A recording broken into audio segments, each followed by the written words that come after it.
Hello, I'm here once again. This topic is trying to discuss, and our discussion continues. Another part of our discussion on soul capture dimensions. Um, in the past discussion, we talked about kingdom expansionism, captivity in the concept of kingdom expansionism. We compare how a kingdom runs, and then we bring in how a captive is brought into the scene, and then put the soul in that position. The concept of the world is of kingship. It's not of any democratic government. And so, if you say kingdoms are not, we'll discuss kingship and kingdom concepts subsequently. But if you are denying that there is no kingdom expansion in this matter, and some king wanting to rule over nations, the pattern that was there that they claimed they abolished in the Geneva conference, that abolishing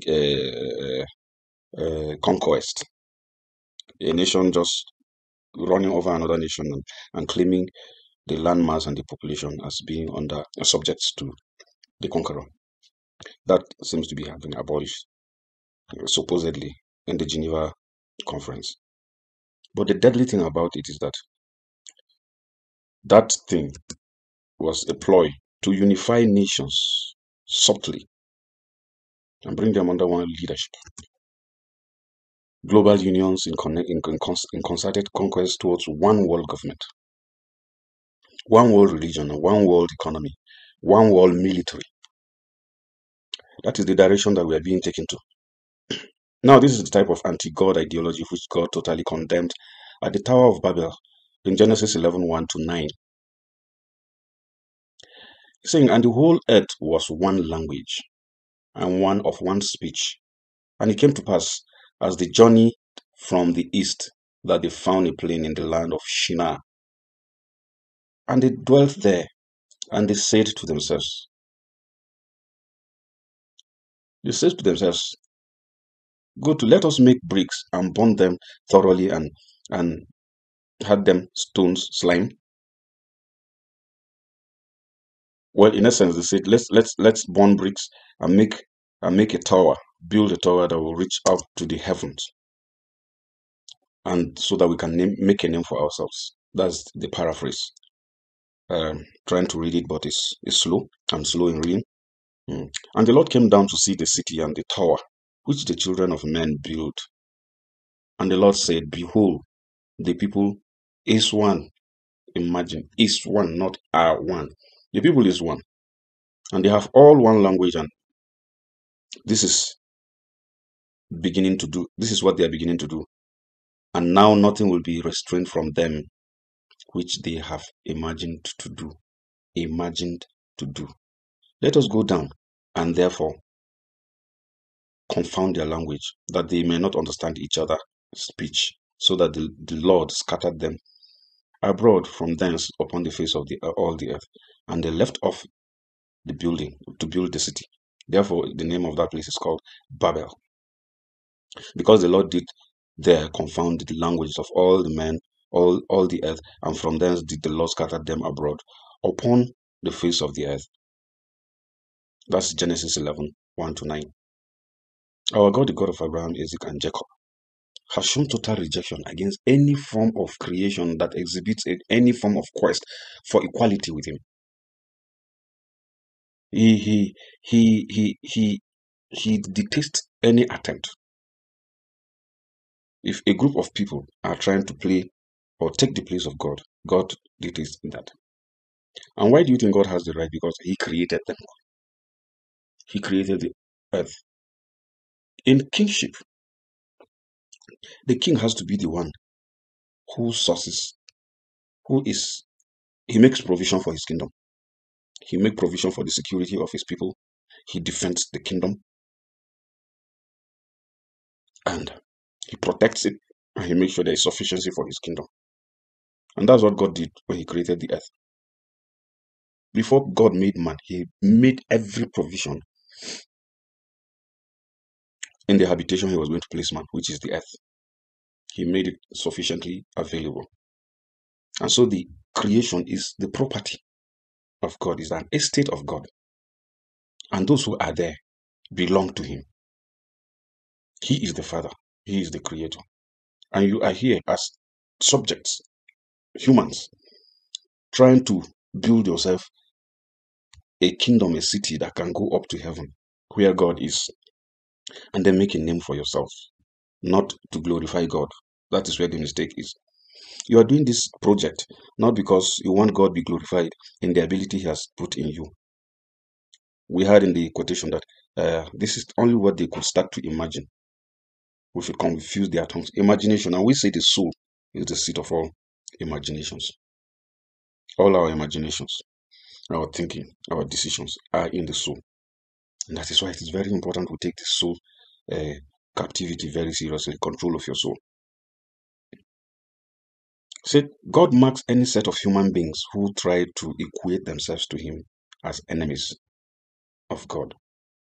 You have to be for God or against him. And as a matter of fact, God has been recorded to have acted personally in the face of occasions where angels, demons, or human beings attempted to equate themselves to him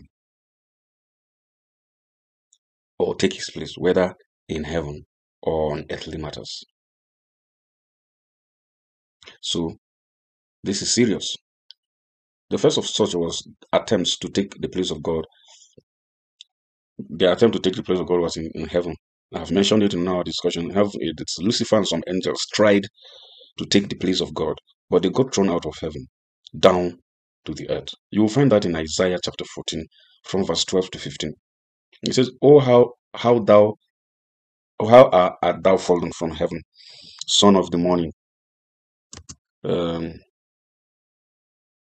He said, "For thou hast said in thy heart, I will ascend into heaven. I will exalt my throne above the stars of God.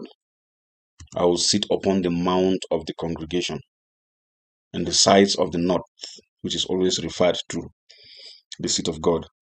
"I will ascend above the heights of the cloud. I will be like the Most High." Now, this is what was said in Isaiah regarding Lucifer. "Yet thou shalt be brought down to hell, to the sides of the pit." That was what the spirit of that revelation said. The spirit of God was saying, God is able to read the heart until you have a serious spiritual level. God is able to reveal to you the hearts of men because he reads the heart. The second attempt was in the Garden of Eden, where after the creation of man, the devil through Eve ensnared mankind and attempted to get them to feel like God's equal. "You will be like him when you eat." I have been saying it. "And the serpent said unto the woman, Ye shall not surely die, for God doth know that in the days ye eat thereof, then your eyes shall be opened, and ye shall be as gods, knowing good and evil. And when the woman saw that the tree was good for food, it was pleasant to the eyes, and the tree to be desired, she desired to make one wise. So she took of the fruit, but she desired the wisdom." She wanted to be as wise as God and be like God. How? When God has already made you in his likeness, then you want to be like him in what manner? It's a cynical manner. It's a demeaning manner. It's a disrespectful sense of equality that you want. We are in his likeness, but we are not his equals. He is supreme. He is sovereign. So if you carefully study the biblical beginnings, you realize that the devil, after being thrown out of heaven, was wandering on earth. That was without form. The earth was without form, and probably settling for a kingdom on earth. But God's purpose for creating the earth will not be stopped by Lucifer. And so God came in and gave the earth its beautiful form and made mankind in his image and said to them, "Tend the earth, multiply, and take dominion over it." That is under the dictates of the righteousness of God. Today we have a cartel that is talking about one world government. One world government. Can you see the Tower of Babel repeating itself? Let's have one world government and have one person rule the entire world. Have you ever given it a thought that the United Nations does not have a president? They only have a secretary general. On the day the Antichrist concludes his plan, there will be a president of the United Nations. And that will be the world president, which is going to be the Antichrist. Secretary General, coordinating the entire world.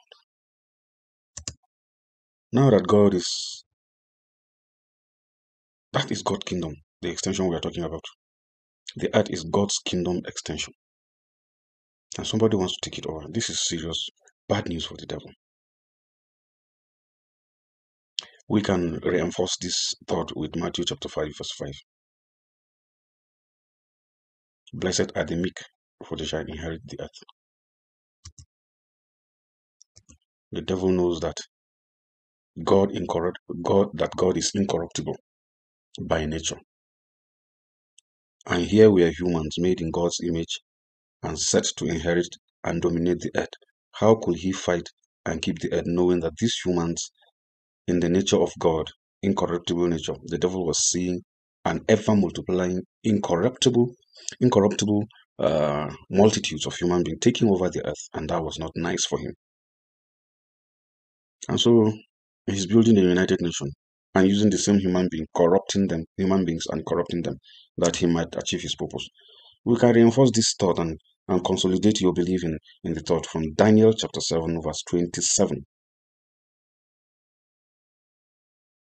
Said, and the kingdom and dominion and the greatness of the kingdom under the whole heaven shall be given to the people of the saints of the Most High, whose kingdom is an everlasting kingdom. That is for those who walk in righteousness. And all dominion shall serve and obey him. So, the smartest thing the devil could do is to corrupt the minds of men. And that brings us to the issue of soul capture again. The soul, your soul is the issue here. Your soul is the compromiser here. Your soul is the gateway to this evil that is befalling us. Your soul is also the gateway for us to get free.